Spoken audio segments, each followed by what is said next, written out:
Ryan, saan inilagay ang nasabat na illegal na droga at yan bang mga nahuli ay mga Pinoy o mga dayuhan?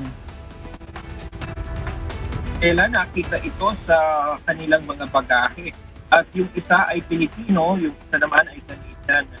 Sa pamamagitan nga ng routine screening kung saan na-detect ang kahina-hinalang white substance sa bagahe ng mga suspect nang dumaan ito sa X-ray screening.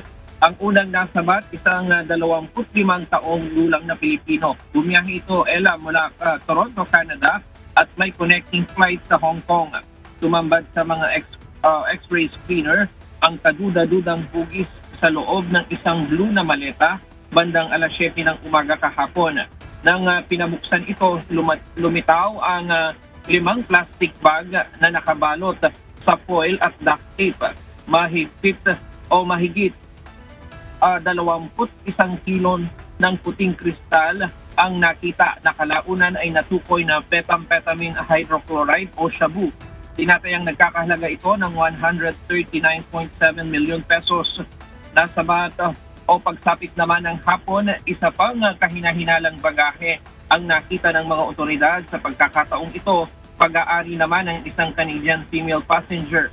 Mahigit 24 kilo ng shabu na may halagang 164.8 million pesos ang tinatayang halaga ng nakumpiska sa kanyang bagahe. Dahil dito umabot sa mahigit 304 million pesos ang kabuuang halagang nasabat sa dalawang magkahiwalay na pasahero mula sa Canada. Ang mga suspect ay kasalukuyang nasa kustudiya na ng NAIA Interagency Drug Interdiction Task Group at sasampahan ng kasong paglabag sa Republic Act 9165 o Comprehensive Dangerous Drugs Act of 2002. Saan mo ng latest balik sa iyo, Ella? Maraming salamat, Ryan Lacanlale.